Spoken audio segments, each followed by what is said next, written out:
कृष्ण कर्ण संवाद। कर्ण ने कृष्ण से पूछा कि मेरा जन्म होते ही मेरी माँ ने मुझे त्याग दिया, क्या उसकी संतान होना मेरा दोष था? द्रोणाचार्य जी ने मुझे गुरु विद्या नहीं सिखाई क्योंकि मैं क्षत्रिय पुत्र नहीं था। परशुराम जी ने मुझे सिखाया तो सही, परंतु श्राप दे दिया कि जिस वक्त मुझे उस विद्या की सर्वाधिक आवश्यकता होगी मुझे उसका विस्मरण होगा, क्योंकि उनके अनुसार मैं क्षत्रिय ही था। केवल संयोगवश एक गाय को मेरा बाण लगा और उसके स्वामी ने मुझे श्राप दे दिया, जबकि मेरा दोष नहीं था। द्रौपदी ने स्वयंवर में मेरा अपमान किया गया। माता कुंती ने मुझे आखिर में मेरा जन्म रहस्य बताया भी तो अपने बेटों को बचाने के लिए। जो भी मुझे प्राप्त हुआ है दुर्योधन की वजह से ही हुआ है, तो अगर मैं उसकी तरफ से लड़ूं तो मैं गलत कहाँ हूं? कृष्ण ने उत्तर दिया, कर्ण, मेरा जन्म कारागार में हुआ। जन्म से पहले ही मृत्यु मेरी प्रतीक्षा में घात लगाए बैठी थी। जिस रात मेरा जन्म हुआ माता पिता से दूर किया गया।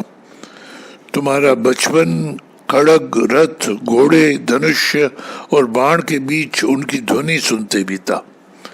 मैं खड़ा होकर चल भी पाया उसके पहले ही कई प्राणघातक हमले झेलने पड़े। कोई सेना नहीं, कोई शिक्षा नहीं, लोगों से ताने ही मिले कि उनकी समस्याओं का कारण मैं हूं।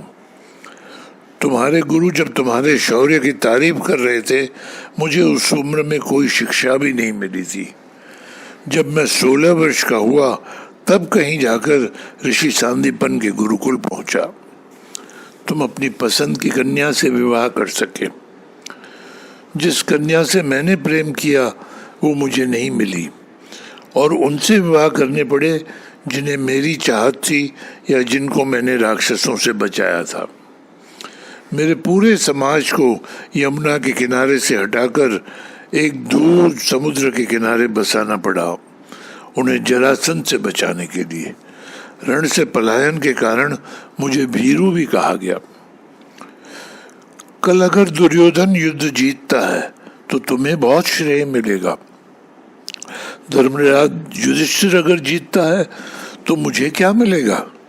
मुझे केवल युद्ध से और युद्ध से निर्माण हुई समस्याओं के लिए दोष दिया जाएगा।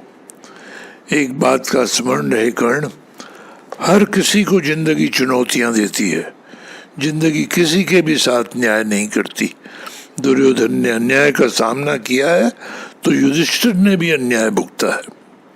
लेकिन सत्य धर्म क्या है यह तुम जानते हो। कोई बात नहीं, अगर कितना ही अपमान हो, जो हमारा अधिकार है वो हमें न मिल पाए। महत्व इस बात का है कि तुम उस समय उस संकट का सामना कैसे करते हो। रोना धोना बंद करो कर्ण। जिंदगी न्याय नहीं करती। इसका मतलब यह नहीं होता कि तुम्हें अधर्म के पथ पर चलने की अनुमति है या अधर्म का साथ देने की अनुमति है। जय सिया राम।